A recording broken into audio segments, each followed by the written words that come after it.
The Gods of Pegana by Lord Dunsany, with illustrations by Sidney Syme.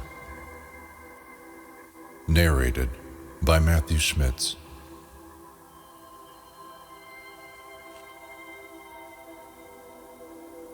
There be islands in the central sea, whose waters are bounded by no shore, and where no ships come. This is the faith of their people. Preface. In the mists before the beginning, fate and chance cast lots to decide whose the game should be. And he that won strode through the mists to Mana-Yud-Sushai and said, "Now make gods for me, for I have won the cast, and the game is to be mine." Who it was that won the cast, and whether it was fate or whether chance that went through the mists before the beginning to Mana-Yud-Sushai, none knoweth. Introduction. Before there stood gods upon Olympus, or ever Allah was Allah, had wrought and rested Mana-Yud-Sushai. There in Pegana, Hmong and Sish and Kib, and the maker of all small gods, who is Mana-Yud-Sushai. Moreover, we have a faith in Roon and Slid. And it has been said of old that all things that have been were wrought by the small gods, excepting only Mana-Yud-Sushai, who made the gods and hath thereafter rested. And none may pray to Mana-Yud-Sushai, but only the gods whom he hath made. But at the last will Mana-Yud-Sushai forget to rest, and will make again new gods and other worlds, and will destroy the gods whom he hath made. And the gods and the worlds shall depart, and there shall be only Mana-Yud-Sushai. Of Scarl, the drummer. When Mana-Yud-Sushai had made the gods and Scarl, Scarl made a drum and began to beat upon it that he might drum forever. Then, because he was weary after the making of the gods, and because of the drumming of Scarl, did Mana-Yud-Sushai grow drowsy and fall asleep. And there fell a hush upon the gods when they saw that Mana rested, and there was silence on Pegana, save for the drumming of Scarl. Scarl sitteth upon the mist before the feet of Mana-Yud-Sushai, above the gods of Pegana, and there he beateth his drum. Some say that the worlds and the suns are but the echoes of the drumming of Scarl, and others say that they be dreams that arise in the mind of Mana because of the drumming of Scarl, as one may dream whose rest is troubled by sound of song, but none knoweth. For who hath heard the voice of Mana-Yud-Sushai, or who hath seen his drummer? Whether the season be winter or whether it be summer, whether it be morning among the worlds, or whether it be night, Scarl still beateth his drum, for the purposes of the gods are not yet fulfilled. Sometimes the arm of Scarl grows weary, but still he beateth his drum, that the gods may do the work of the gods, and the worlds go on. For if he cease for an instant, then Mana-Yud-Sushai will start to awake, and there will be worlds nor gods no more. But when at the last the arm of Scarl shall cease to beat his drum, silence shall startle Pegana like thunder in a cave, and Mana-Yud-Sushai shall cease to rest. Then shall Scarl put his drum upon his back and walk forth into the void beyond the worlds, because it is the end, and the work of Scarl is over. There may arise some other god whom Scarl may serve, or it may be that he shall perish. But to Scarl it shall matter not, for he shall have done the work of Scarl. of the making of the worlds. When Mana Yud Sushai had made the gods, there were only the gods, and they sat in the middle of time, for there was as much time before them as behind them, which having no end, had neither a beginning. And Pegana was without heat or light or sound, save for the drumming of Scarl. Moreover, Pegana was the middle of all, for there was below Pegana what there was above it, and there lay before it that which lay beyond. Then said the gods, making the signs of the gods and speaking with their hands, lest the silence of Pegana should blush. Then said the gods to one another, speaking with their hands, let us make worlds to amuse ourselves while Mana rests. Let us make worlds and life and death and colors in the sky. Only let us not break the silence upon Pegana. Then, raising their hands, each god according to his sign, they made the worlds and the suns, and put a light in the houses of the sky. Then said the gods, let us make one to seek and never find out concerning the wherefore of the making of the gods. And they made, by the lifting of their hands, each god according to his sign, the bright one with the flaring tail to seek from the end of the worlds to the end of them again, to return again after 100 years. Man, when thou seest the comet, know that another seeketh besides thee, nor ever findeth out. Then said the gods, still speaking with their hands, let there be now a watcher to regard. And they made the moon, with his face wrinkled with many mountains and worn with 1,000 valleys, to regard with pale eyes the games of the small gods, and to watch throughout the resting time of Mana Yud Sushai, to watch, to regard all things, and be silent.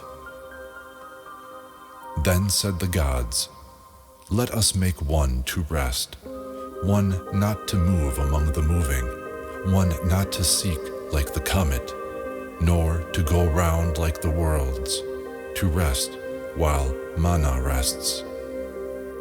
And they made the star of the abiding, and set it in the north. Man, when thou seest the star of abiding to the north, know that one resteth as doth Mana Yud Sushai, and know that somewhere among the worlds is rest.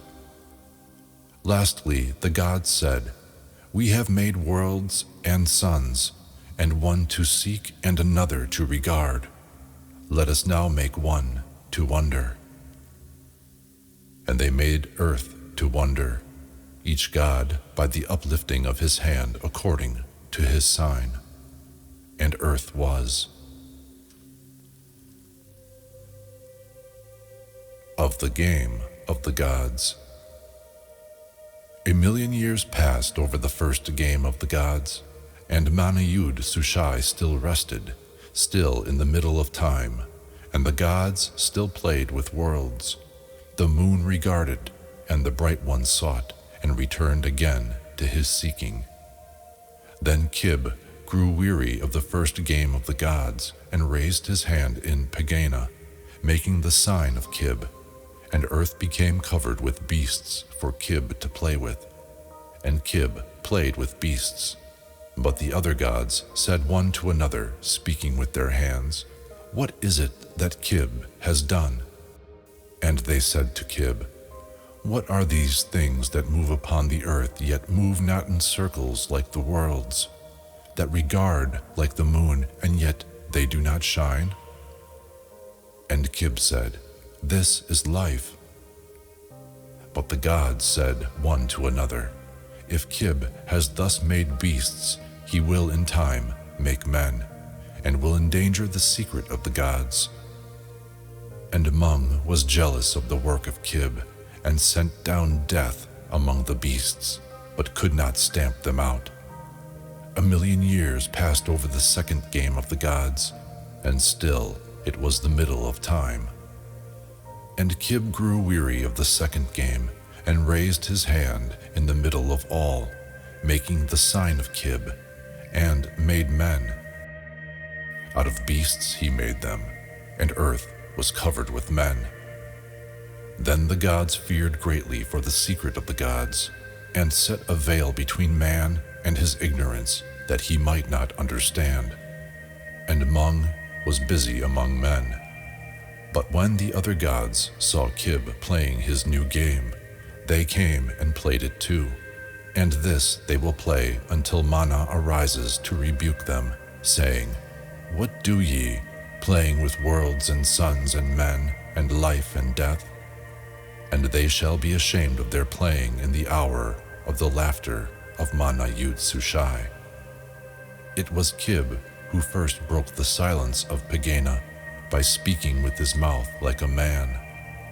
And all the other gods were angry with Kib that he had spoken with his mouth. And there was no longer silence in Pegana or the worlds. The chant of the gods. There came the voice of the gods, singing the chant of the gods, singing, "We are the gods. We are the little games of Mana Yud Sushai that he hath played and hath forgotten. Mana Yud Sushai hath made us, and we made the worlds and the suns. And we play with the worlds and the sun and life and death until Mana arises to rebuke us, saying, 'What do ye, playing with worlds and suns?' It is a very serious thing that there be worlds and suns, and yet most withering is the laughter of Mana Yud Sushai. And when he arises from resting at the last, and laughs at us for playing with worlds and suns, we will hastily put them behind us, and there shall be worlds no more." The sayings of Kib, sender of life in all the worlds. Kib said, "I am Kib. I am none other than Kib. Kib is Kib. Kib is he and no other. Believe." Kib said, "When time was early, when time was very early indeed, there was only Mana Yud Sushai. Mana Yud Sushai was before the beginning of the gods and shall be after their going." And Kib said, "After the going of the gods, there will be no small worlds, nor big." Kib said, "It will be lonely for Mana Yud Sushai." Because this is written, believe. For is it not written, or are you greater than Kib? Kib is Kib. Concerning Sish, the destroyer of hours. Time is the hound of Sish. At Sish's bidding do the hours run before him as he goeth upon his way. Never hath Sish stepped backward, nor even hath he tarried. Never hath he relented to the things that once he knew, nor turned to them again. Before Sish is Kib, and behind him goeth Hmong. Very pleasant are all the things before the face of Sish, but behind him they are withered and old. And Sish goeth ceaselessly upon his way. Once the gods walked upon earth as men walk and spake with their mouths like men. That was in Warnath Mavai. They walk not now. And Warnath Mavai was a garden fairer than all the gardens upon earth. Kib was propitious, and Hmong raised not his hand against it, neither did Sish assail it with his hours. Warnath Mavai lieth in a valley and looketh toward the south, and on the slopes of it Sish rested among the flowers when Sish was young. Thence Sish went forth into the world to destroy its cities, and to provoke his hours to assail all things, and to batter against them with the rust and with the dust. And time, which is the hound of Sish, devoured all things. And Sish sent up the ivy and fostered weeds, and dust fell from the hand of Sish and covered stately things. Only the valley where Sish rested, when he and Time were young, did Sish not provoke his hours to assail. There he restrained his old hound, Time, and at its borders Hmong withheld his footsteps. Warnath Mavai still lieth looking towards the south, a garden among gardens, and still the flowers grow about its slopes as they grew when the gods were young, and even the butterflies live in Warnath Mavai still, for the minds of the gods relent towards their earliest memories, who relent not otherwise at all. Warnath Mavai still lieth looking towards the south, but if thou shouldst ever find it, thou art then more fortunate than the gods, because they walk not in Warnath Mavai now.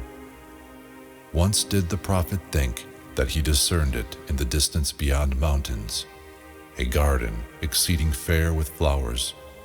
But Sish arose and pointed with his hand, and set his hound to pursue him, who hath followed ever since. Time is the hound of the gods, but it hath been said of old that he will one day turn upon his masters and seek to slay the gods, excepting only Mana Yud Sushai, whose dreams are the gods themselves, dreamed long ago. The sayings of Slid, whose soul is by the sea. Slid said, "Let no man pray to Mana Yud Sushai, for who shall trouble Mana with mortal woes, or irk him with the sorrows of all the houses of earth? Nor let any sacrifice to Mana Yud Sushai, for what glory shall he find in sacrifices or altars, who hath made the gods themselves? Pray to the small gods, who are the gods of doing, but Mana is the god of having done, the god of having done, and of the resting. Pray to the small gods and hope that they may hear thee. Yet what mercy should the small gods have, who themselves made death and pain? Or shall they restrain their old hound Time for thee? Slid is but a small god, yet Slid is Slid. It is written and hath been said, Pray thou therefore to Slid, and forget not Slid, and it may be that Slid will not forget to send thee death when most thou needest it." And the people of earth said, "There is a melody upon the earth as though 10,000 streams all sang together for their homes that they had forsaken in the hills." And Slid said, "I am the Lord of gliding waters, and of foaming waters, and of still. I am the Lord of all the waters in the world, and all that long streams garner in the hills. But the soul of Slid is in the sea. Thither goes all that glides upon earth, and the end of all the rivers is the sea." And Slid said, "The hand of Slid hath toyed with cataracts, and down the valleys have trod the feet of Slid, and out of the lakes of the plains regard the eyes of Slid. But the soul of Slid is in the sea. Much homage hath Slid among the cities of men, and pleasant are the woodland paths, and the paths of the plains, and pleasant the high valleys where he danceth in the hills. But Slid would be fettered neither by banks nor boundaries, so the soul of Slid is in the sea. For there may Slid repose beneath the sun, and smile at the gods above him with all the smiles of Slid, and be a happier god than those who sway the worlds, whose work is life and death. There may he sit and smile, or creep among the ships, or moan and sigh round islands in his great content, the miser lord of wealth in gems and pearls beyond the telling of all fables. Or there may he, when Slid would fain exult, throw up his great arms, or toss with many a fathom of wandering hair the mighty head of Slid, and cry aloud tumultuous dirges of shipwreck, and feel through all his being the crashing might of Slid, and sway the sea. Then doth the sea, like venturous legions on the eve of war that exult to acclaim their chief, gather its force together from under all the winds, and roar and follow and sing and crash together to vanquish all things, and all at the bidding of Slid, whose soul is in the sea. There is ease in the soul of Slid, and there be calms upon the sea. Also, there be storms upon the sea, and troubles in the soul of Slid, for the gods have many moods, and Slid is in many places, for he sitteth in high Pegana. Also, along the valleys walketh Slid, wherever water moveth or lieth still. But the voice and the cry of Slid are from the sea, and to whoever that cry hath ever come, he must needs follow and follow, leaving all stable things, only to be always with Slid in all moods of Slid, to find no rest until he reaches the sea. With the cry of Slid before them, and the hills of their home behind, have gone 100,000 to the sea, over whose bones doth Slid lament, with the voice of a god lamenting for his people. Even the streams from the inner lands have heard Slid's far-off cry, and altogether have forsaken lawns and trees to follow where Slid is gathering up his own, to rejoice where Slid rejoices, singing the chant of Slid, even as will at the last gather all the lives of the people about the feet of Mana Yud Sushai. The deeds of Hmong, lord of all deaths between Pegana and the realm. Once, as Hmong went his way athwart the earth and up and down its cities and across its plains, Hmong came upon a man who was afraid when Hmong said, "I am Hmong." And Hmong said, "Were the 40 million years before thy coming intolerable to thee?" And Hmong said, "Not less tolerable to thee shall be the 40 million years to come." Then Hmong made against him the sign of Hmong, and the life of the man was fettered no longer with hands and feet. At the end of the flight of the arrow there is Hmong, and in the houses and the cities of men. Hmong walketh in all places at all times, but mostly he loves to walk in the dark and still, along the river mists when the wind hath sank, a little before night meeteth with the morning upon the highway between Pegana and the worlds. Sometimes Hmong entereth the poor man's cottage. Hmong also boweth very low before the king. Then do the lives of the poor man and of the king go forth among the worlds. And Hmong said, "Many turnings hath the road that Kib hath given every man to tread upon the earth. Behind one of these turnings sitteth Hmong." One day, as a man trod upon the road that Kib had given him to tread, he came suddenly upon Hmong. And when Hmong said, "I am Hmong," the man cried out, "Alas that I took this road, for had I gone by any other way, then had I not met with Hmong." And Hmong said, "Had it been possible for thee to go by any other way, then had the scheme of things been otherwise, and the gods had been other gods. When Mana Yud Sushai forgets to rest and makes again new gods, it may be that they will send thee again into the worlds, and then thou mayest choose some other way, and not meet with Hmong." Then Hmong made the sign of Hmong, and the life of that man went forth with yesterday's regrets, and all old sorrows and forgotten things, whither Hmong knoweth. And Hmong went onward with his work to sunder life from flesh, and Hmong came upon a man who became stricken with sorrow when he saw the shadow of Hmong.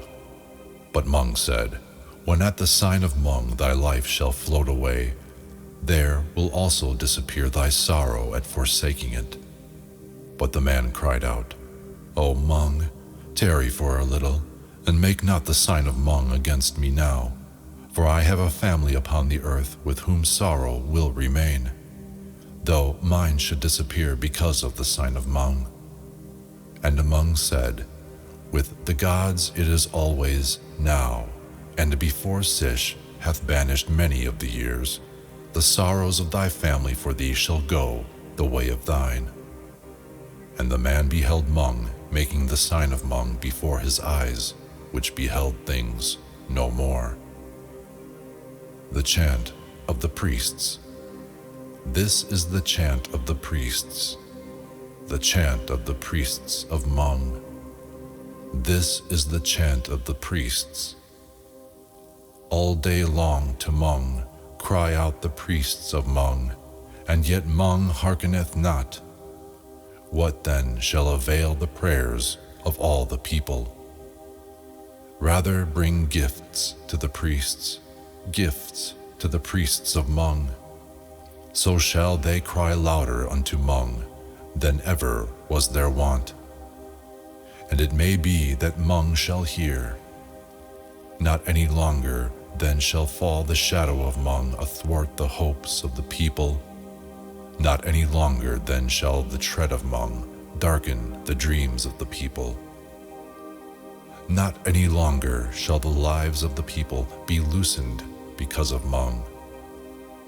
Bring ye gifts to the priests, gifts to the priests of Hmong. This is the chant of the priests, the chant of the priests of Hmong. This is the chant of the priests. The sayings of Limpang-Tung, the god of mirth and of melodious minstrels. And Limpang-Tung said, The ways of the gods are strange. The flower groweth up, and the flower fadeth away. This may be very clever of the gods. Man groweth from his infancy, and in a while he dieth. This may be very clever too. But the gods play with a strange scheme. I will send jests into the world, and a little mirth, and while death seems to thee as far away as the purple rim of hills, or sorrow as far off as rain in the blue days of summer, then pray to Limpang-Tung. But when thou growest old, or ere thou diest, pray not of Limpang-Tung, for thou becomest part of a scheme that he doth not understand. Go out into the starry night, and Limpang-Tung will dance with thee who danced since the gods were young, the gods of mirth and of melodious minstrels. Or offer up a jest to Limpang-Tung. Only pray not in thy sorrow to Limpang-Tung, for he saith of sorrow, It may be very clever of the gods, but he doth not understand. And Limpang-Tung said, I am lesser than the gods. Pray therefore to the small gods, and not to Limpang-Tung. Natheless between Pegana and the earth flutter 10,000 prayers that beat their wings against the face of death, and never for one of them hath the hand of the striker been stayed, nor yet have tarried the feet of the relentless one. Utter thy prayer. It may accomplish where failed 10,000. Limpang-Tung is lesser than the gods, and doth not understand. And Limpang-Tung said, Lest men grow weary down on the great worlds, through gazing always at a changeless sky, I will paint my pictures in the sky, and I will paint them twice in every day for so long as days shall be. Once as the day ariseth, out of the homes of dawn will I paint the blue, that men may see and rejoice. And ere day falleth under into the night will I paint upon the blue again, lest men be sad. It is a little, said Limpang-Tung. It is a little even for a god to give some pleasure to men upon the worlds. And Limpang-Tung hath sworn that the pictures he paints shall never be the same for so long as the days shall be. And this he hath sworn by the oath of the gods of Pegana, that the gods may never break, laying his hand upon the shoulder of each of the gods, and swearing by the light behind their eyes. Limpang-Tung hath lured a melody out of the stream and stolen its anthem from the forest. For him the wind hath cried in lonely places, and the ocean sung its dirges.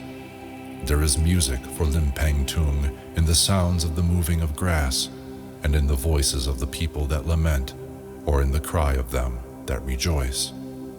In an inner mountain land where none hath come, he hath carved his organ pipes out of the mountains, and there when the winds, his servants, come in from all the world, he maketh the melody of Limpang-Tung. But the song, arising at night, goeth forth like a river, winding through all the world.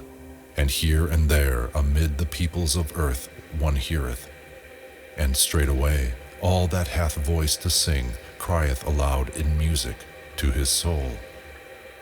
Or sometimes walking through the dusk with steps unheard by men, in a form unseen by the people, Limpang-Tung goeth abroad, and, standing behind the minstrels in cities of song, waveth his hands above them, to and fro, and the minstrels bend to their work, and the voice of the music ariseth, and mirth and melody abound in that city of song, and no one seeth Limpang-Tung as he standeth behind the minstrels. But through the mists, towards morning, in the dark when the minstrels sleep and mirth and melody have sunk to rest, Limpang-Tung goeth back again to his mountain land. Of Johanneth Lahai, the god of little dreams and fancies. Johanneth Lahai is the god of little dreams and fancies. All night he sendeth little dreams out of Pegana to please the people of earth. He sendeth little dreams to the poor man and to the king. He is so busy to send his dreams to all before the night be ended, that oft he forgetteth which be the poor man and which be the king. To whom Johanneth Lahai cometh not with little dreams and sleep, he must endure all night the laughter of the gods with highest mockery in Pegana. All night long Johanneth Lahai giveth peace to cities until the dawn hour, and the departing of Johanneth Lahai, when it is time for the gods to play with men again. Whether the dreams and the fancies of Johanneth Lahai be false, and the things that are done in the day be real, or the things that are done in the day be false, and the dreams and the fancies of Johanneth Lahai be true, none knoweth, saving only Mana Yud Sushai, who hath not spoken. Of Roon, the god of going, and the 1,000 home gods. Roon said, "There be gods of moving and gods of standing still, but I am the god of going. It is because of Roon that the worlds are never still, for the moons and the worlds and the comet are stirred by the spirit of Roon, which saith, Go, go, go. Roon met the worlds all in the morning of things, before there was light upon Pegana, and Roon danced before them in the void, since, when they are never still, Roon sendeth all streams to the sea, and all the rivers to the soul of Slid. Roon maketh the sign of Roon before the waters, and lo, they have left the hills. And Roon hath spoken in the ear of the north wind, that he may be still no more. The footfall of Roon hath been heard at evening outside the houses of men, and thenceforth comfort and abiding know them no more. Before them stretcheth travel all over the lands, long miles, and never resting between their homes and their graves, and all at the bidding of Roon. The mountains have set no limit against Roon, nor all the seas as a boundary. Whither Roon hath desired, there must Roon's people go, and the worlds and their streams and the winds. I heard the whisper of Roon at evening, saying, There are islands of spices to the south, and the voice of Roon saying, Go. And Roon said, There are 1,000 home gods, the little gods that sit before the hearth and mind the fire. There is one Roon. Roon saith in a whisper when none heareth, when the sun is low. What doeth Mana Yud Sushai? Roon is no god that thou mayest worship by the hearth, nor will he be benignant to thy home.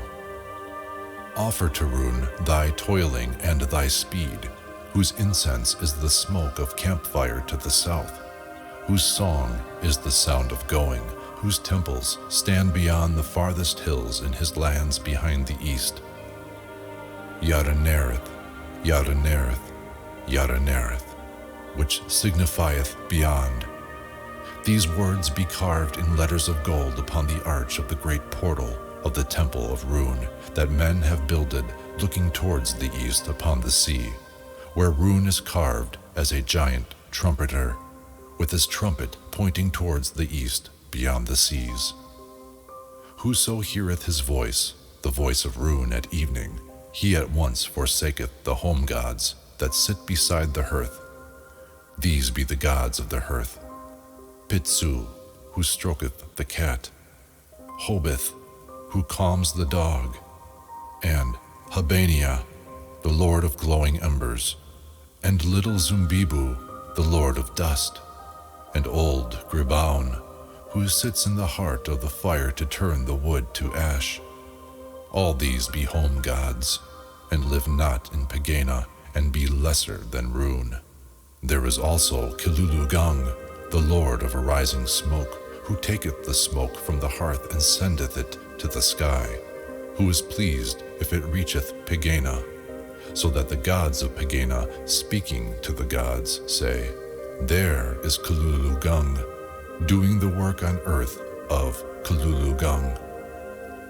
All these are gods so small that they be lesser than men, but pleasant gods to have beside the hearth. And often men have prayed to Kilulugung, saying, Thou whose smoke ascendeth to Pegana, send up with it our prayers, that the gods may hear. And Kilulugung, who is pleased that men should pray, stretches himself up all gray and lean, with his arms above his head, and sendeth his servant, the smoke, to seek Pegana, that the gods of Pegana may know that the people pray. And Jabim is the lord of broken things, who sitteth behind the house to lament the things that are cast away. And there he sitteth lamenting the broken things until the worlds be ended, or until someone cometh to mend the broken things. Or sometimes he sitteth by the river's edge to lament the forgotten things that drift upon it. A kindly god is Jabim, whose heart is sore if anything be lost. There is also Tribugi, the lord of dusk, whose children are the shadows, who sitteth in a corner far off from Habania, and speaketh to none. But after Habania hath gone to sleep, and old Gribon hath blinked 100 times, until he forgetteth which be wood or ash, then doth Tribugi send his children to run about the room, and to dance upon the walls, but never disturb the silence. But when there is light again upon the worlds, and dawn comes dancing down the highway from Pegana, then does Tribugi retire into his corner, with his children all around him, as though they had never danced about the room. And the slaves of Habania and old Gribon come and awake them from their sleep upon the earth, and Pitsu strokes the cat, and Hobith calms the dog, and Kilulugung stretches aloft his arms toward Pegana, and Tribugi is very still, and his children asleep. And when it is dark, all in the hour of Tribugi, Hish creepeth from the forest, the lord of silence, whose children are the bats, that have broken the command of their father, but in a voice that is ever so low. Hish husheth the mouse, and all the whispers in the night. He maketh all noises still. Only the cricket rebelleth. But Hish hath sent against him such a spell, that after he hath cried 1,000 times, his voice may be heard no more, but becometh part of the silence. And when he hath slain all sounds, Hish boweth low to the ground. Then cometh into the house, with never a sound of feet, the god, Johanneth Lahai. But away in the forest whence Sish hath come, Wohoon, the lord of noises in the night, awaketh in his lair, and creepeth round the forest to see whether it be true that Sish hath gone. Then in some glade Wohoon lifts up his voice, and cries aloud that all the night may hear, that it is he, Wohoon, who is abroad in all the forest. And the wolf and the fox and the owl, and the great beasts, and the small, lift up their voices to acclaim Wohoon. And there arise the sounds of voices, and the stirring of leaves. The revolt of the home gods. There be 3 broad rivers of the plain, born before memory or fable, whose mothers are the 3 great peaks, and whose father was the storm. Their names are Imaeus, Zenaeus, and Segestrion. And Imaeus is the joy of lowing herds, and Zenaeus hath bowed his neck to the yoke of man, and carries the timber from the forest far up below the mountain. And Segestrion sings old songs to shepherd boys, singing of his childhood in a lone ravine, and of how he once sprang down the mountainsides and far away into the plain to see the world, and of how one day at last he will find the sea. These be the rivers of the plain, wherein the plain rejoices. But old men tell, whose fathers heard it from the ancients, how once the lords of the 3 rivers of the plain rebelled against the law of the worlds, and passed beyond their boundaries, and joined together and whelmed cities and slew men, saying, We now play the game of the gods, and slay men for our pleasure.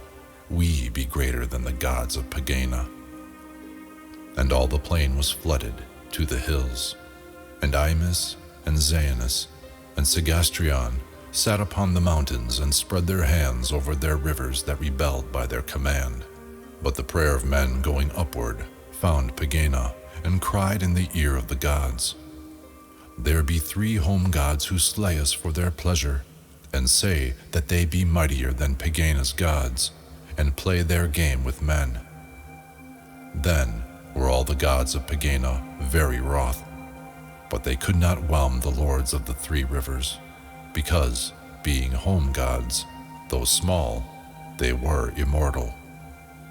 And still the home gods spread their hands across the rivers, with their fingers wide apart, and the waters rose and rose, and the voice of their torrent grew louder, crying, Are we not Imaeus and Zenaeus and Segestrion? Then Hmong went down into a waste of Afrique, and came upon the drought Umbul, as he sat in the desert upon iron rocks, clawing with miserly grasp at the bones of men, and breathing hot. And Hmong stood before him as his dry sides heaved, and ever as they sank, his hot breath blasted dry sticks and bones.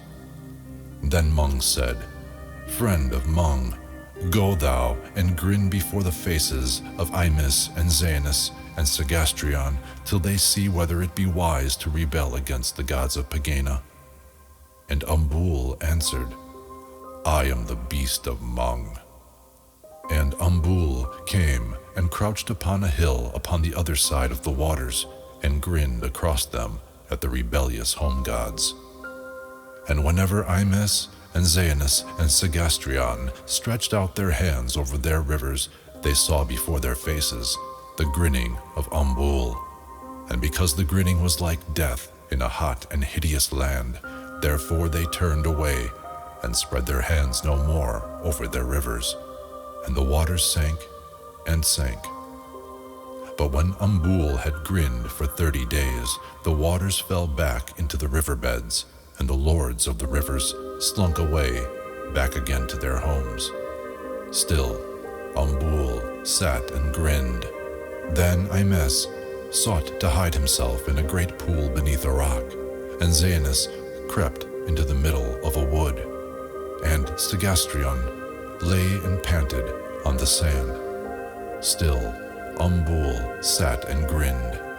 And Imis grew lean and was forgotten, so that the men of the plain would say, "Here once was Imis." And Xanus scarce had strength to lead his river to the sea. And as Segastrion lay and panted, a man stepped over his stream, and Segastrion said, "It is the foot of a man that has passed across my neck, and I have sought to be greater than the gods of Pegana." Then said the gods of Pegana, "It is enough. We are the gods of Pegana, and none are equal." Of Dorzand, whose eyes regard the end. Sitting above the lives of the people, and looking, doth Dorzand see that which is to be. The god of destiny is Dorzand. Upon whom have looked the eyes of Dorzand, he goeth forward to an end that naught may stay. He becometh the arrow from the bow of Dorzand, hurled forth at a mark he may not see, to the goal of Dorzand. Beyond the thinking of men, beyond the sight of all the other gods, regard the eyes of Dorzand. He hath chosen his slaves, and them doth the destiny God drive onward where he will, who, knowing not whither nor even knowing why, feel only his scourge behind them, or hear his cry before.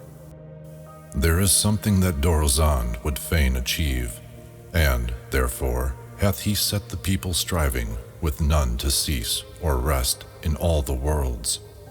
But the gods of Pegana, speaking to the gods, say, "What is it that Dorzand would fain achieve?"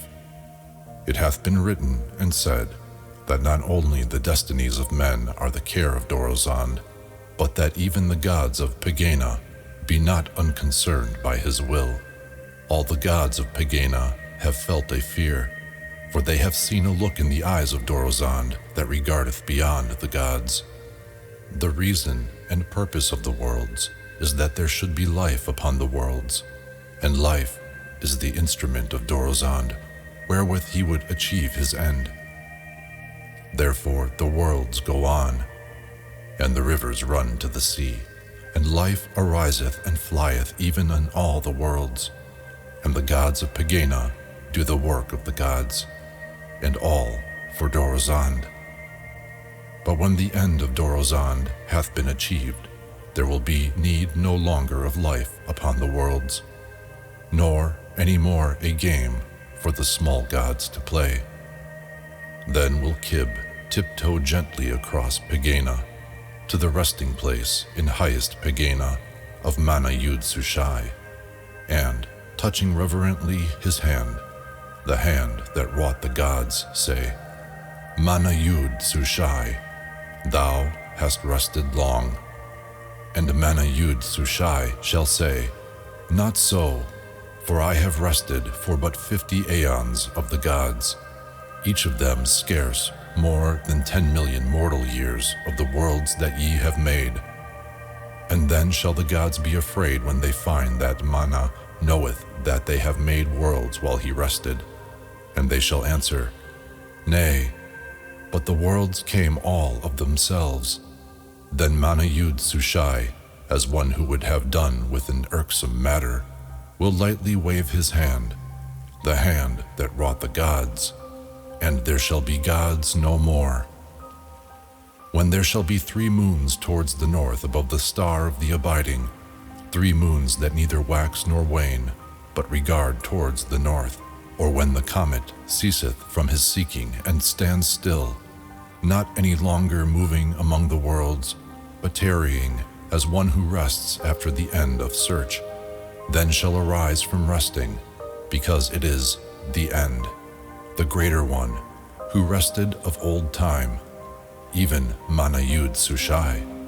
Then shall the times that were be times no more, and it may be that the old dead days shall return from beyond the rim, and we who have wept for them shall see those days again, as one who, returning from long travel to his home, comes suddenly on dear remembered things. For none shall know of Mana who hath rested for so long, whether he be a harsh or merciful God. It may be that he shall have mercy, and that these things shall be. The eye in the waste. There lie 7 deserts beyond Dorzand, which is the city of the caravan's end. None goeth beyond. In the first desert lie the tracks of mighty travelers outward from Dorzand, and some returning. And in the second lie only outward tracks, and none return. The third is a desert untrodden by the feet of men. The fourth is the desert of sand, and the fifth is the desert of dust, and the sixth is the desert of stones, and the seventh is the desert of deserts. In the midst of the last of the deserts that lie beyond Dorzand, in the center of the desert of deserts, standeth the image that hath been hewn of old out of the living hill, whose name is Renorada, the eye in the waste. About the base of Renorada is carved in mystic letters that are vaster than the beds of streams these words: to the God who knows. Now, beyond the second desert are no tracks, and there is no water in all the 7 deserts that lie beyond the Dorzand. Therefore came no man thither to hew that statue from the living hills, and Renorada was wrought by the hands of gods. Men tell in Dorzand, where the caravans end and all the drivers of the camels rest, how once the gods hewed Renorada from the living hill, hammering all night long beyond the deserts. Moreover, they say that Renorada is carved in the likeness of the god Hudrazai, who hath found the secret of Manayud Sushai, and knoweth the wherefore of the making of the gods. They say that Hudrazai stands all alone in Pegana, and speaks to none, because he knows what is hidden from the gods. Therefore the gods have made his image in a lonely land, as one who thinks and is silent, the eye in the waste. They say that Hudrazai had heard the murmurs of Manayud Sushai, as he muttered to himself, and gleaned the meaning and knew, and that he was the god of mirth and of abundant joy, but became from the moment of his knowing a mirthless god, even as his image, which regards the deserts beyond the track of man. But the camel drivers, as they sit and listen to the tales of the old men in the marketplace of Dorzand at evening, while the camels rest, say, if Hudrazai is so very wise and yet is sad, let us drink wine and banish wisdom to the wastes that lie beyond Dorzand. Therefore is there feasting and laughter all night long in the city where the caravans end. All this the camel drivers tell when the caravans come in from Dorzand.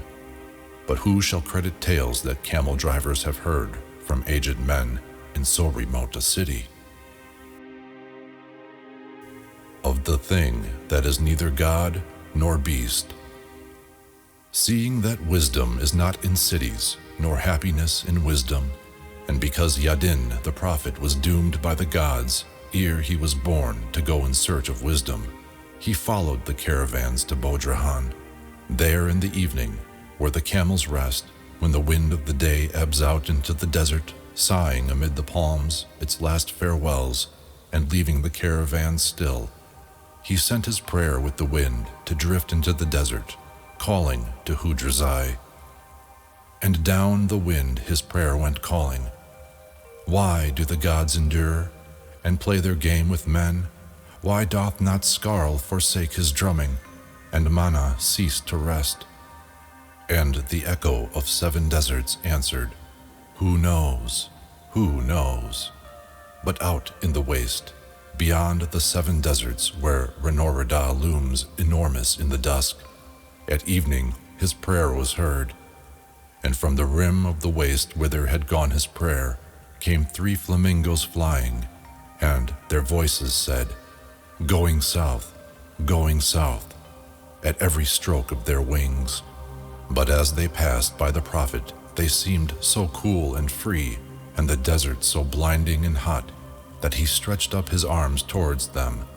Then it seemed happy to fly and pleasant to follow behind great white wings, and he was with the 3 flamingos up in the cool above the desert, and their voices cried before him, going south, going south, and the desert below him mumbled, who knows, who knows.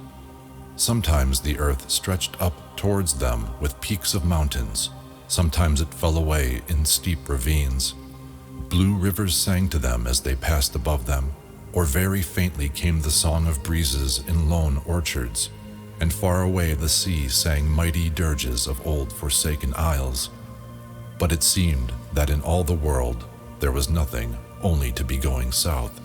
It seemed that somewhere the south was calling to her own, and that they were going south. But when the prophet saw that they had passed above the edge of earth, and that far away to the north of them lay the moon, he perceived that he was following no mortal birds, but some strange messengers of Hudrazai, whose nest had lain in one of Pegana's vales below the mountains whereon sit the gods.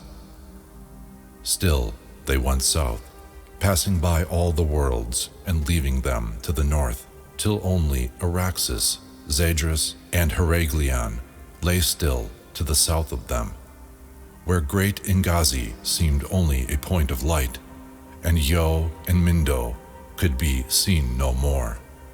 Still they went south till they passed below the south and came to the rim of the worlds. There is neither south nor east nor west, but only north and beyond.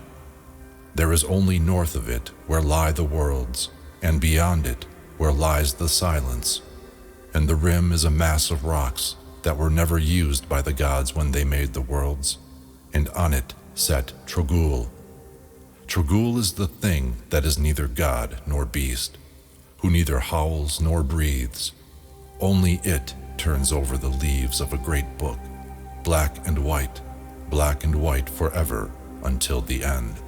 And all that is to be written in the book is also all that was. When it turneth a black page, it is night, and when it turneth a white page, it is day. Because it is written that there are gods, there are gods. Also, there is writing about thee and me until the page where our names no more are written. Then, as the prophet watched it, Trogul turned a page, a black one, and night was over, and day shone on the worlds. Trogul is the thing that men in many countries have called by many names. It is the thing that sits behind the gods, whose book is the scheme of things. But when Yadin saw that old remembered days were hidden away with the part that it had turned, and knew that upon one whose name is writ no more, the last page had turned forever 1,000 pages back, then did he utter his prayer in the fact of Trogul, who only turns the pages and never answers prayer. He prayed in the face of Trogul, only turn back thy pages to the name of one which is writ no more, and far away upon a place named Earth shall rise the prayers of a little people that acclaim the name of Trogul. For there is indeed far off a place called Earth, where men shall pray to Trogul. Then spake Trogul, who turns the pages and never answers prayer, and his voice was like the murmurs of the waste at night when echoes have been lost. Though the whirlwind of the south should tug with his claws at a page that hath been turned yet, shall he not be able to ever turn it back. Then, because of words in the book that said that it should be so, Yadin found himself lying in the desert where one gave him water, and afterwards carried him on a camel into Bodrahan. There some said that he had but dreamed when thirst seized him while he wandered among the rocks in the desert. But certain aged men of Bodrahan say that indeed there sitteth somewhere a thing that is called Trogul, that is neither god nor beast, that turneth the leaves of a book, black and white, until he come to the words, Mai Dun Izan, which means the end forever, and book and gods and worlds shall be no more.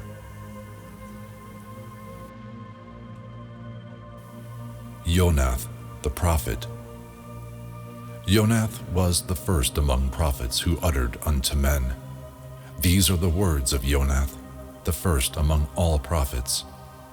There be gods upon Pegana. Upon a night I slept, and in my sleep Pegana came very near, and Pegana was full of gods. I saw the gods beside me as one might see wanted things. Only I saw not Mana Yud Sushai.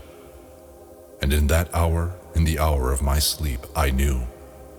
And the end and the beginning of my knowing, and all of my knowing that there was this, that man knoweth not. Seek thou to find at night the utter edge of the darkness, or seek to find the birthplace of the rainbow, where he leapeth upward from the hills. Only seek not concerning the wherefore of the making of the gods. The gods have set a brightness upon the farther side of the things to come, that they may appear more felicitous to men than the things that are. To the gods the things to come are but as the things that are, and nothing altereth in Pegana.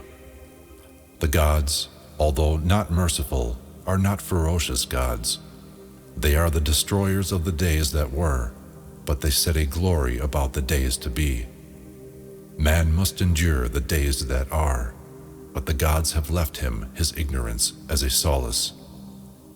Seek not to know. Thy seeking will weary thee, and thou wilt return much worn, to rest at last about the place from whence thou settest out upon thy seeking. Seek not to know. Even I, Yonath, the oldest prophet, burdened with the wisdom of great years, and worn with seeking, know only that man knoweth not. Once I set out seeking to know all things. Now I know one thing only, and soon the years will carry me away. The path of my seeking, that leadeth to seeking again, must be trodden by very many more, when Yonath is no longer even Yonath. Set not thy foot upon that path. Seek not to know. These be the words of Yonath. Yug, the prophet. When the years had carried away Yonath, and Yonath was dead, there was no longer a prophet among men. And still men sought to know. Therefore they said unto Yug, Be thou our prophet, and know all things, and tell us concerning the wherefore of it all. And Yug said, I know all things. And men were pleased. And Yug said of the beginning that it was in Yug's own garden, and of the end that it was in the sight of Yug. And men forgot Yug. One day Yug saw Hmong behind the hills making the sign of Hmong, and Yug was Yug no more. Alherith Hotep, the prophet. When Yug was Yug no more, men said unto Alherith Hotep, Be thou our prophet, and be as wise as Yug. And Alherith Hotep said, I am as wise as Yug. And men were very glad. And Alherith Hotep said of life and death, These be the affairs of Alherith Hotep. And men brought gifts to him. One day Alherith Hotep wrote in a book, Alherith Hotep knoweth all things, for he hath spoken with Hmong. And Hmong stepped from behind him, making the sign of Hmong, saying, Knowest thou all things then, Alherith Hotep? And Alherith Hotep became among the things that were. Kabak, the prophet. When Alherith Hotep was among the things that were, and still men sought to know, they said unto Kabak, Be thou as wise as was Alharith Hotep. And Kabak grew wise in his own sight and in the sight of men. And Kabak said, Hmong maketh his signs against men who withholdeth it by the advice of Kabak. And he said unto one, Thou hast sinned against Kabak, therefore will Hmong make the sign of Hmong against thee. And to another, Thou hast brought Kabak gifts, therefore shall Hmong forbear to make against thee the sign of Hmong. One night, as Kabak fattened upon the gifts that men had brought him, he heard the tread of Hmong treading in the garden of Kabak about his house at night. And because the night was very still, it seemed most evil to Kabak that Hmong should be treading in his garden without the advice of Kabak about his house at night. And Kabak, who knew all things, grew afraid, for the treading was very loud and the night still, and he knew not what lay behind the back of Hmong, which none had ever seen. But when the morning grew to brightness, there was light upon the worlds, and Hmong trod no longer in the garden. Kabak forgot his fears and said, Perhaps it was but a herd of cattle that stampeded in the garden of Kabak. And Kabak went about his business, which was that of knowing all things, and telling all things unto men, and making light of Hmong. But that night Hmong trod again in the garden of Kabak about his house at night, and stood before the window of the house like a shadow, standing erect, so that Kabak knew indeed that it was Hmong. And a great fear fell upon the throat of Kabak, so that his speech was hoarse, and he cried out, Thou art Hmong. And Hmong slightly inclined his head, and went on to tread in the garden of Kabak, about his house at night. And Kabak lay and listened with horror at his heart. But when the second morning grew to brightness, and there was light upon the worlds, Hmong went from treading in the garden of Kabak. And for a little while Kabak hoped, but looked with great dread for the coming of the third night. And when the third night was come, and the bat had gone to his home, and the wind had sank, the night was very still. And Kabak lay and listened, to whom the wings of the night flew very slow. But ere night met the morning upon the highway between Pegana and the worlds, there came the treading of Hmong in the garden of Kabak, towards Kabak's door. And Kabak fled out of his house as flees a hunted beast, and flung himself before Hmong. And Hmong made the sign of Hmong, pointing towards the end. And the fears of Kabak had rest from troubling Kabak any more, for they and he were among accomplished things. Of the calamity that befell Yoon-Ilara by the sea, and of the building of the tower of the ending of days. When Kabak and his fears had rest, the people sought a prophet who should have no fear of Hmong, whose hand was against the prophets. And at last they found Yoon-Ilara, who tended sheep and had no fear of Hmong. And the people brought him to the town that he might be their prophet. And Yoon-Ilara builded a tower towards the sea that looked upon the setting of the sun, and he called it the Tower of the Ending of Days. And about the ending of the day would Yoon-Ilara go up to his tower's top and look towards the setting of the sun to cry his curses against Hmong, crying, O Hmong, whose hand is against the sun, whom men abhor but worship because they fear thee. Here stands and speaks a man who fears thee not. Assassin, lord of murder and dark things, abhorrent, merciless, make thou the sign of Hmong against me when thou wilt, but until silence settles upon my lips, because of the sign of Hmong, I will curse Hmong to his face.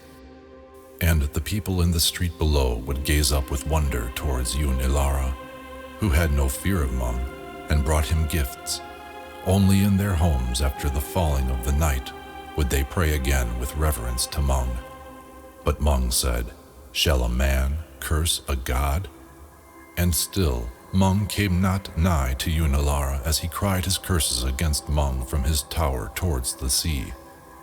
And Sish, throughout the worlds, hurled time away, and slew the hours that had served him well, and called up more out of the timeless waste that lieth beyond the worlds, and drave them forth to assail all things.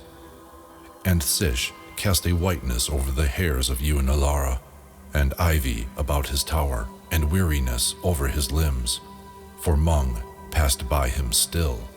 And when Sish became a god less durable to Yoon-Ilara than ever Hmong hath been, he ceased at last to cry from his tower's top his curses against Hmong whenever the sun went down, till there came a day when the weariness of the gift of Kib fell heavily upon Yoon-Ilara.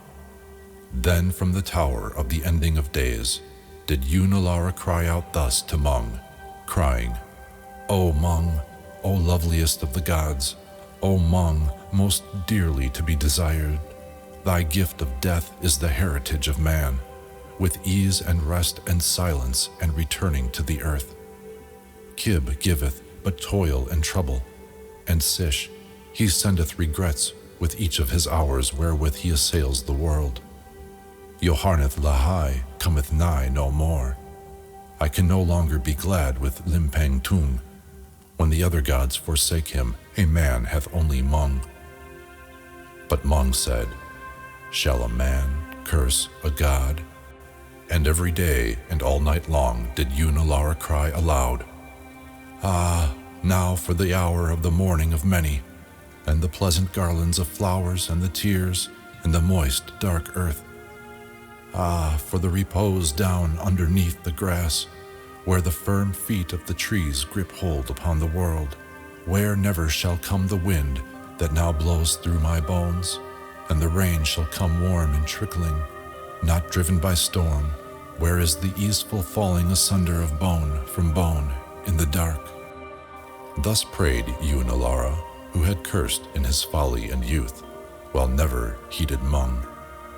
Still, from a heap of bones that are Yoon-Ilara, still lying about the ruined base of the tower that once he builded, goes up a shrill voice with the wind, crying out for the mercy of Hmong, if any such there be.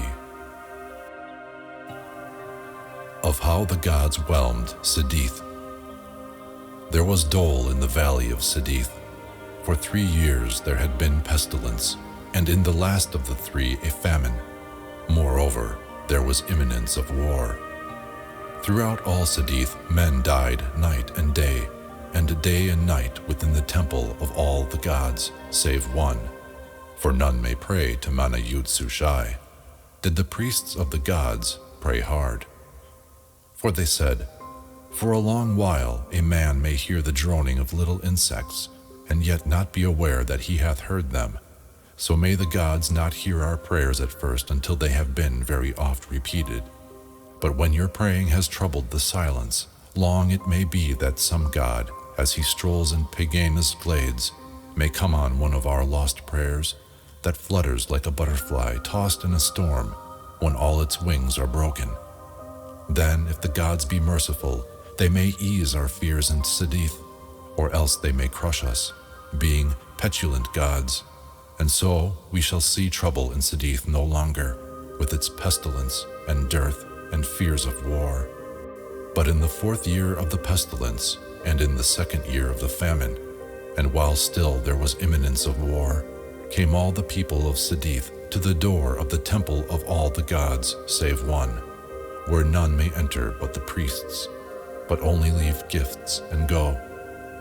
And there the people cried out, O high prophet of all the gods save one, priest of Kib, priest of Sish, priest of Hmong, teller of the mysteries of Dorzand, receiver of the gifts of the people, and Lord of prayer, what doest thou within the temple of all the gods save one? And Ar-Brin-Hadith, who was the high prophet, answered, I pray for all the people. But the people answered, O high prophet of all the gods save one, priest of Kib, priest of Sish, and priest of Hmong, teller of the mysteries of Dorzand, receiver of the gifts of people, and Lord of prayer, for 4 long years hast thou prayed with the priests of all thine order, while we brought ye gifts and died. Now therefore, since they have not heard thee in 4 grim years, thou must go and carry to their faces the prayer of the people of Sadith when they go to drive the thunder to his pasture upon the mountain Agrinon, or else there shall no longer be gifts upon thy temple door whenever falls the dew, that thou and thine order may fatten. Then thou shalt say before their faces, O all the gods save one, lords of the worlds, whose child is the eclipse, take back thy pestilence from Sadith, for ye have played the game of the gods too long with the people of Sadith, who would fain have done with the gods. Then in great fear answered the high prophet, saying, What if the gods be angry and whelm Sadith? And the people answered, Then are we sooner done with pestilence and famine and the imminence of war. That night the thunder howled upon Agrinon, which stood a peak above all others in the land of Sadith. And the people took Arab-Rin-Hadith from his temple and drave him to Agrinon. For they said, There walk tonight upon the mountain all the gods save one. And Arab-Rin-Hadith went trembling to the gods. Next morning, white and frightened from Agrinon, came Arab-Rin-Hadith back into the valley, and there spake to the people, saying, The faces of the gods are iron, and their mouths set hard. There is no hope from the gods. Then said the people, Thou shalt go to Mana-Yud-Sushai, to whom no man may pray. Seek him upon Agrinon, where it lifts clear into the stillness before morning, and on its summit, where all things seem to rest surely, there rests also Mana-Yud-Sushai. Go to him, and say, Thou hast made evil gods, and they smite Sadith. Perchance he hath forgotten all his gods, or hath not heard of Sadith. Thou hast escaped the thunder of the gods. Surely thou shalt also escape the stillness of Mana-Yud-Sushai. Upon a morning when the sky and lakes were clear and the world still, and Agrinon was stiller than the world, Arab-Rin-Hadith crept in fear towards the slopes of Agrinon, because the people were urgent. All that day men saw him climbing. At night he rested near the top.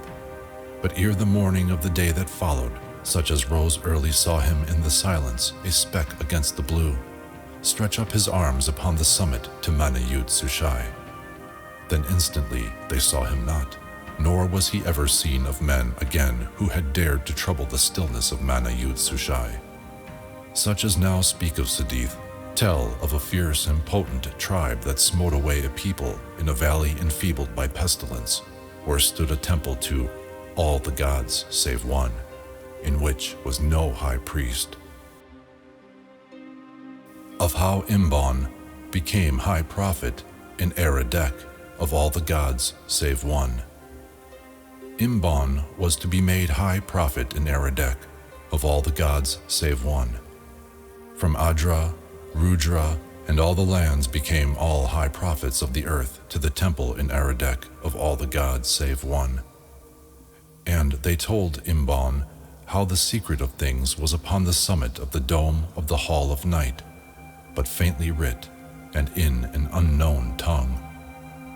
Midway in the night, between the setting and the rising sun, they led Imbon into the hall of night, and said to him, chanting all together, Imbon, Imbon, Imbon, look up to the roof, where is writ the secret of things, but faintly and in an unknown tongue. And Imbon looked up, but darkness was so deep within the hall of night that Imbon was not even the high prophets who came from Ardra, Rudra, and the lands beyond, nor saw he aught in the hall of night at all. Then called the high prophets, What seest thou, Imbon? And Imbon said, I see naught. Then called the high prophets, What knowest thou, Imbon? And Imbon said, I know not. Then spake the high prophet of Eld of all the gods save one, who is first on earth of prophets.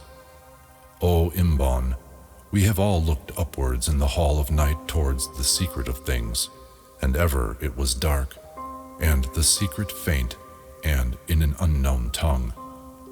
and now thou knowest what all high prophets know." And Imbon answered, "I know." So Imbon became high prophet in Eredek of all the gods save one, and prayed for all the people who knew not that there was darkness in the hall of night, or that the secret was writ faint and in an unknown tongue. These are the words of Imbon that he wrote in a book that all the people might know. In the 20th night of the 900th moon, as night came up the valley, I performed the mystic rites of each of the gods in the temple, as is my wont, lest any of the gods should grow angry in the night and whelm us while we slept. And as I uttered the last of certain secret words, I fell asleep in the temple, for I was weary, with my head against the altar of Dorzand. Then in the stillness, as I slept, there entered Dorzand by the temple door in the guise of a man, and touched me on the shoulder, and I awoke. But when I saw that his eyes shone blue and lit the whole of the temple, I knew that he was a god, though he came in mortal guise. And Dorzand said, "Prophet of Dorzand, behold that the people may know." And he showed me the paths of Sish, stretching far down into the future time. Then he bade me arise and follow whither he pointed, speaking no words, but commanding with his eyes. Therefore upon the 20th night of the 900th moon, I walked with Dorzand adown the paths of Sish into the future time. And ever beside the way did men slay men, and the sum of their slaying was greater than the slaying of the pestilence of any of the evils of the gods. And cities arose, and shed their houses in dust, and ever the desert returned again to its own, and covered over and hid the last of all that had troubled its repose. And still men slew men. And I came at last to a time when men set their yoke no longer upon beasts, but made them beasts of iron. And after that did men slay men with mists. Then, because the slaying exceeded their desire, there came peace upon the world that was brought by the hand of the slayer, and men slew men no more. And cities multiplied, and overthrew the desert and conquered its repose. And suddenly I beheld that the end was near, for there was a stirring above Pegana, as of one who grows weary of resting, and I saw the hound Time crouching to spring, with his eyes upon the throats of the gods, shifting from throat to throat, and the drumming of Scarl grew faint. And if a god may fear, it seemed that there was fear upon the face of Dorzand, and he seized me by the hand and led me back along the paths of time, that I might not see the end. Then I saw cities rise out of the dust again and fall back into the desert whence they had risen. And again I slept in the temple of all the gods save one, with my head against the altar of Dorzand. Then again the temple was alight, but not with light from the eyes of Dorzand. Only dawn came all blue out of the east and shone through the arches of the temple.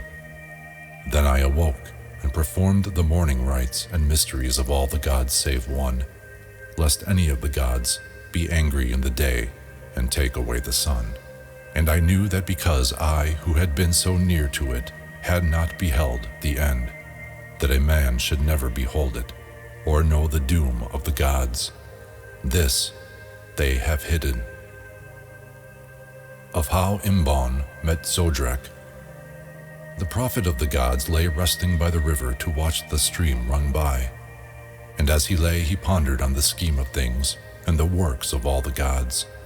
And it seemed to the prophet of the gods as he watched the stream run by, that the scheme was a right scheme, and the gods benignant gods. Yet there was sorrow in the worlds. It seemed that Kib was bountiful, that Hmong calmed all who suffer, that Sish dealt not too harshly with the hours, and that all the gods were good. Yet there was sorrow in the worlds. Then said the prophet of the gods, as he watched the stream run by, "There is some other god of whom naught is writ." And suddenly the prophet was aware of an old man who bemoaned beside the river, crying, "Alas, alas!" His face was marked by the sign and the seal of exceeding many years, and there was yet vigor in his frame. These be the words of the prophet that he wrote in his book. I said, Who art thou that bemoans beside the river? And he answered, I am the fool. I said, Upon thy brow are the marks of wisdom, such as is stored in books. He said, I am Zodrak. Thousands of years ago I tended sheep upon a hill that sloped towards the sea. The gods have many moods. Thousands of years ago, they were in a mirthful mood. They said, Let us call up a man before us, that we may laugh in Pegana.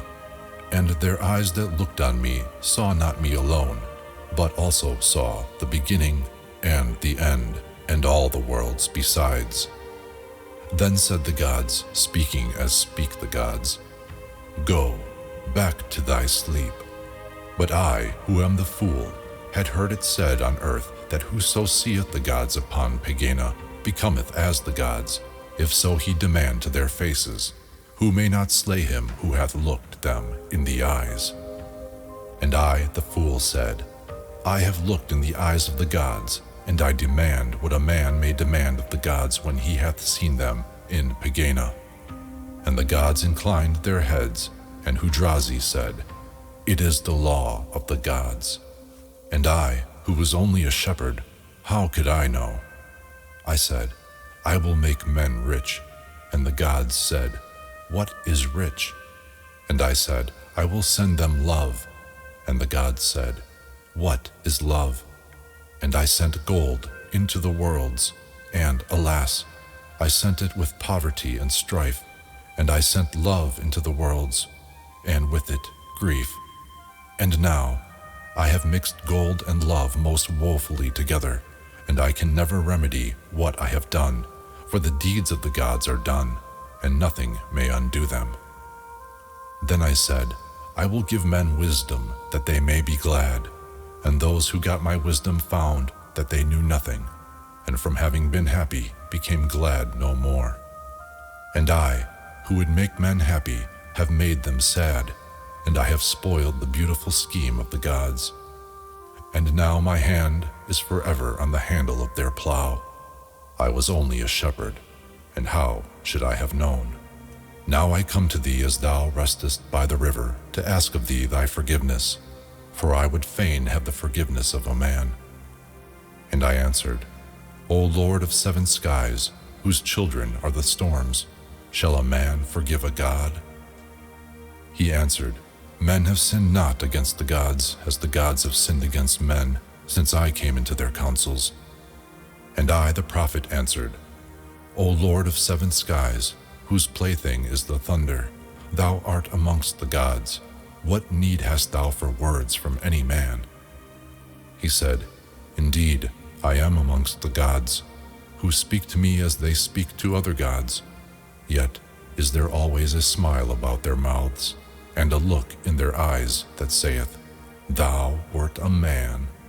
I said, O Lord of seven skies, about whose feet the worlds are as drifted sand, because thou biddest me, I, a man, forgive thee. And he answered, I was but a shepherd, and I could not know. Then he was gone. Pegana. The prophet of the gods cried out to the gods, O, all the gods save one, for none may pray to Mana-Yud-Sushai. Where shall the life of a man abide when Hmong hath made against his body the sign of Hmong? For the people with whom ye play have sought to know. But the gods answered, speaking through the mist, Though thou shouldst tell thy secrets to the beasts, even that the beasts should understand, yet will not the gods divulge the secret of the gods to thee, that gods and beasts and men shall be all the same, all knowing the same things.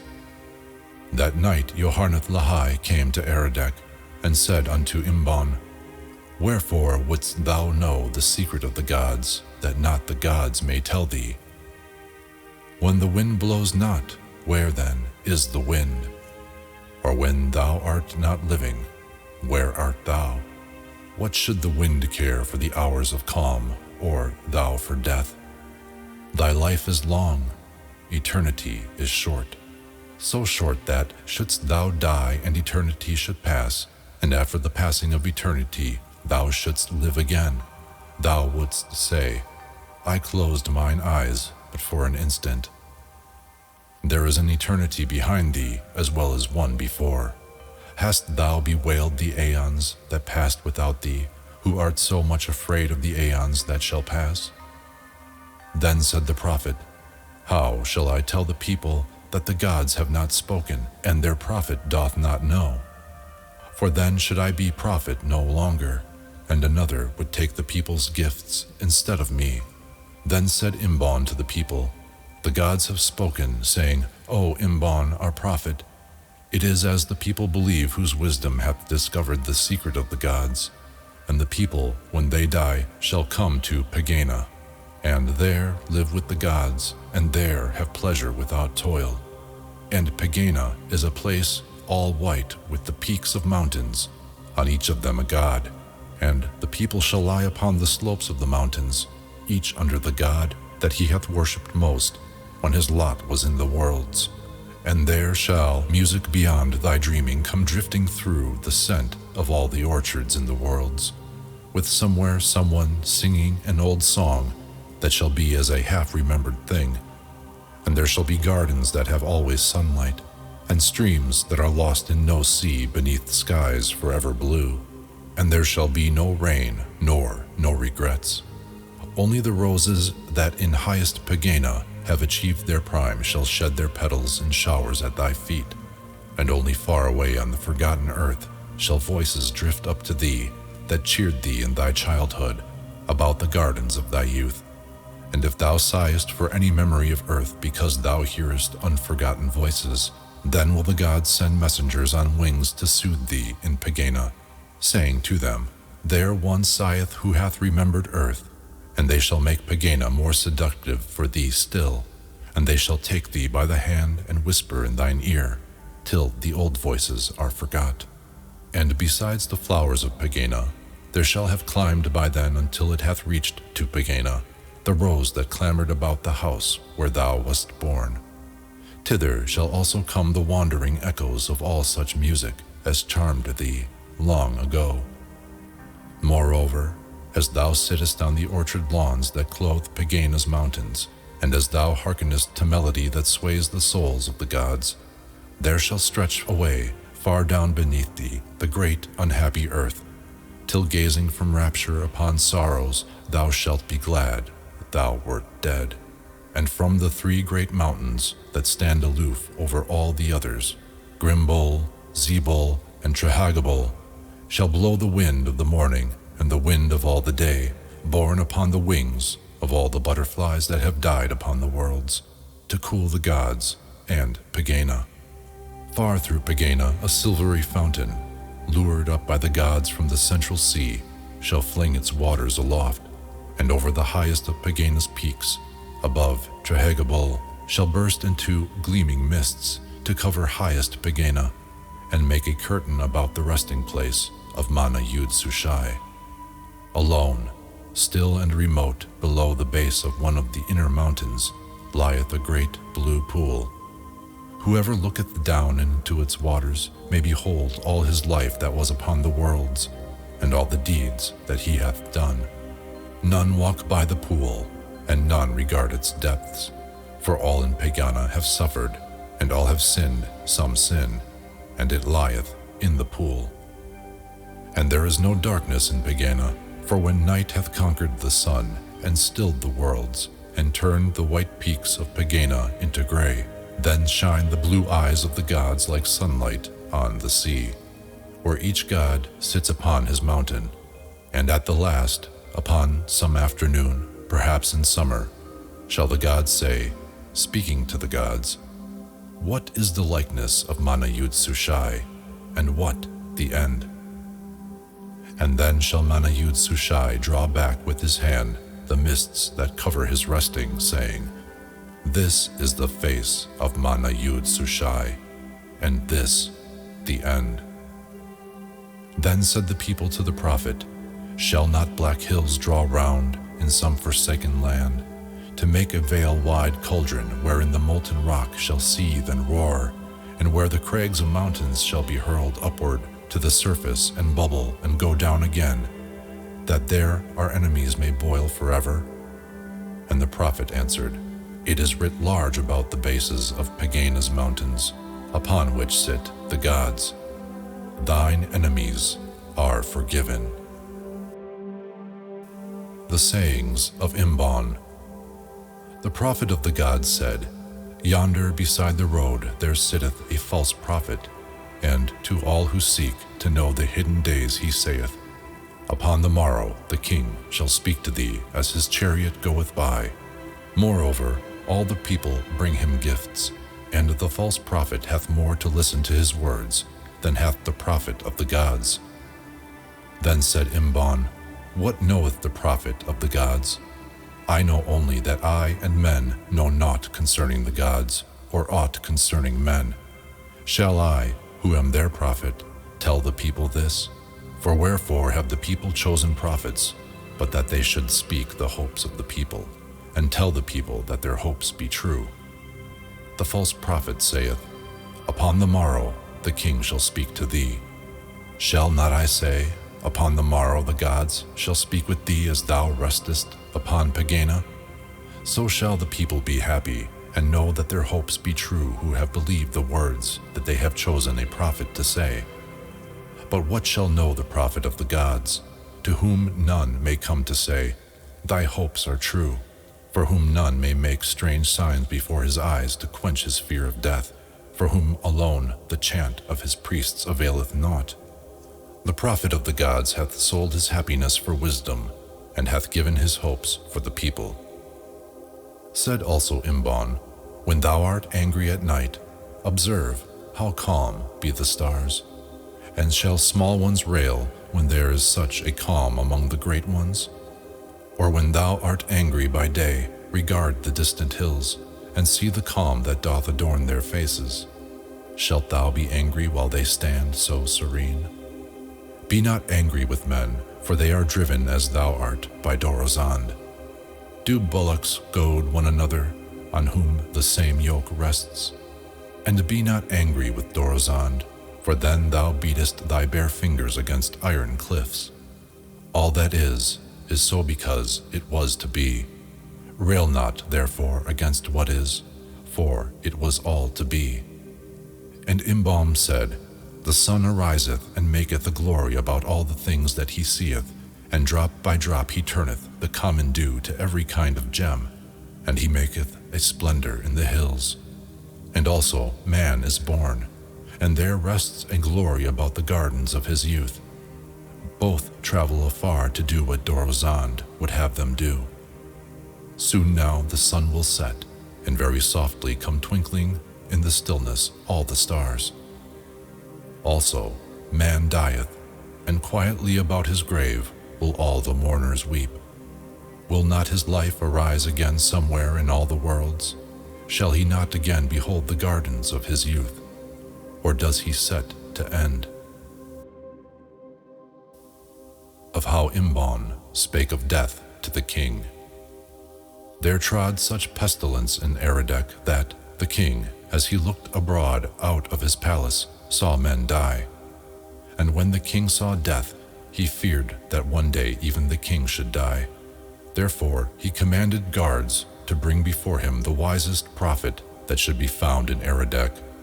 Then heralds came to the temple of all the gods save one, and cried aloud, having first commanded silence, crying, Razahan, king over Eredek, prince of right by Ildun and Ildon, and prince by conquest of Pathia, Ezek, and Azan, lord of the hills, to the high prophet of all the gods save one, sends salutations. Then they bore him before the king. The king said unto the prophet, O prophet of all the gods save one, shall I indeed die? And the prophet answered, O king, thy people may not rejoice forever, and some day the king will die. And the king answered, This may be so, but certainly thou shalt die. It may be that one day I shall die, but till then the lives of the people are in my hands." Then guards led the prophet away, and there arose prophets in Eredek, who spake not of death to kings. Of Ood. Men say that if thou comest to Sundari, beyond all the plains, and shalt climb to his summit before thou art seized by the avalanche, which sitteth always on his slopes, that then there lie before thee many peaks. And if thou shalt climb these and cross their valleys, of which there be 7 and also 7 peaks, thou shalt come at last to the land of forgotten hills, where amid many valleys and white snow there standeth the great temple of one God only. Therein is a dreaming prophet who doeth naught, and a drowsy priesthood about him. These be the priests of Manayut Sushai. Within the temple it is forbidden to work. Also it is forbidden to pray. Night differeth not from day within its doors. They rest as manna rests, and the name of their prophet is Ood. Ood is a greater prophet than any of all the prophets of earth, and it hath been said by some that were Ood and his priests to pray chanting all together and calling upon Manayut Sushai, that Manayut Sushai would then awake, for surely he would hear the prayers of his own prophet. Then would there be worlds no more. There is also another way to the land of forgotten hills, which is a smooth road and a straight, that lies through the heart of the mountains. But for certain hidden reasons, it were better for thee to go by the peaks and snow, even though thou shouldst perish by the way, that thou shouldst seek to come to the house of Ood by the smooth, straight road. The river. There arises a river in Pegana that is neither a river of water nor yet a river of fire, and it flows through the skies and the worlds to the rim of the worlds, a river of silence. Through all the worlds are sounds, the noises of moving, and the echoes of voices and song, but upon the river is no sound ever heard, for there all echoes die. The river arises out of the drumming of Scarl, and flows forever between banks of thunder, until it comes to the waste beyond the worlds, behind the farthest star, down to the sea of silence. I lay in the desert beyond all cities and sounds, and above me flowed the river of silence through the sky, and on the desert's edge, night fought against the sun, and suddenly conquered. Then on the river I saw the dream-built ship of the god Johanneth Lahai, whose great prow lifted gray into the air above the river of silence. Her timbers were olden dreams, dreamed long ago, and poets' fancies made her tall, straight masts, and her rigging was wrought out of the people's hopes. Upon her deck were rowers with dream-made oars, and the rowers were the people of men's fancies, and princes of old story, and people who had died, and people who had never been.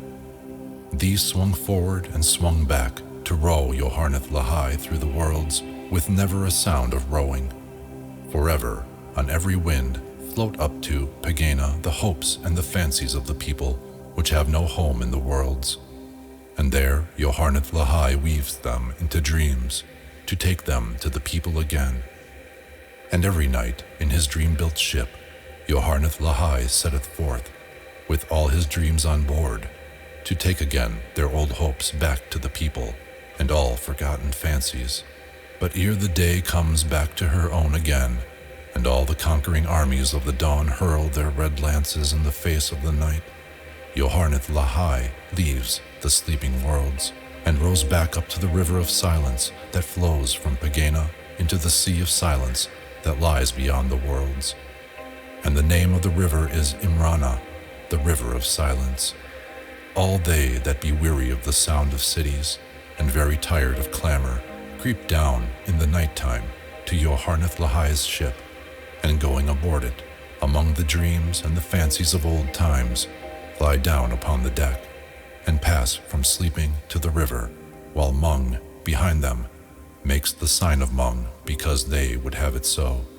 And, lying there upon the deck among their own remembered fancies, and songs that were never sung, and they drift up Imrana ere the dawn, where the sound of the cities comes not, nor the voice of the thunder is heard, nor the midnight howl of pain, as he gnaws at the bodies of men. And far away and forgotten bleat the small sorrows that trouble all the worlds. But where the river flows through Pegana's gates, between the great twin constellations of Yum and Gothum, where Yum stands sentinel upon the left and Gothum upon the right, there sits Serami, the lord of all forgetting. And when the ship draws near, Serami looketh with his sapphire eyes into the faces and beyond them of those that were weary of cities.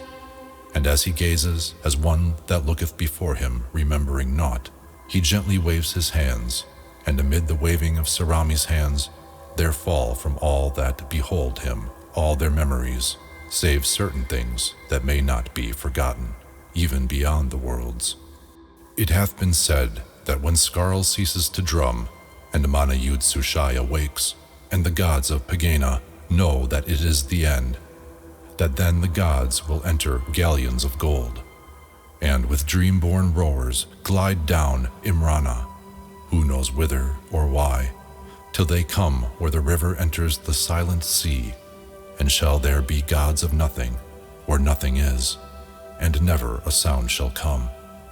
And far away upon the river's banks shall bay their old hound Time, that shall seek to rend his masters, while Mana Yud Sushai shall think some other plan concerning gods and worlds.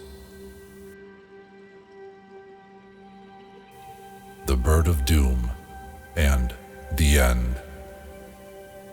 For at the last shall the thunder, fleeing to escape from the doom of the gods, roar horribly among the worlds, and Time, the hound of the gods, shall bay hungrily at his masters because he is lean with age. And from the innermost of Pegana's vales shall the Bird of Doom, Mosan, whose voice is like the trumpet, soar upward with boisterous beatings of his wings above Pegana's mountains and the gods, and there with his trumpet voice acclaim the end. Then in the tumult and amid the fury of their hound, the gods shall make for the last time in Pegana the sign of all the gods, and go with dignity and quiet down to their galleons of gold, and sail away down the river of silence, not ever to return.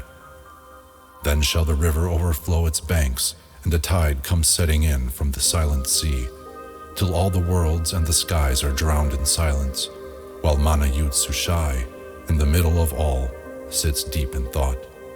And the hound Time, when all the worlds and cities are swept away whereon he used to raven, having no more to devour, shall suddenly die.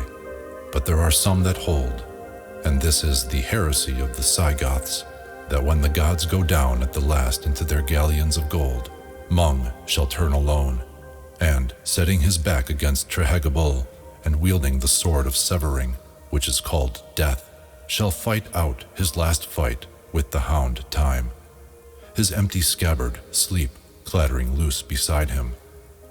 There under Trogul they shall fight alone when all the gods are gone, and the Cygoths say that for 2 days and nights the hound shall leer and snarl before the face of Hmong, days and nights that shall be lit by neither sun nor moons, for these shall go dipping down the sky with all the worlds as the galleons glide away, because the gods that made them are gods no more.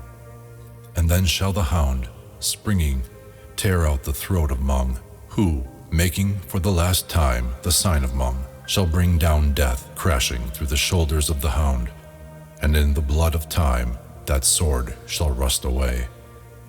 Then shall Mana Yud Sushai be all alone, with neither death nor time, and never the hours singing in his ears, nor the swish of the passing lives. But far away from Pegana shall go the galleons of gold that bear the gods away, upon whose faces shall be utter calm, because they are the gods, knowing that it is the end.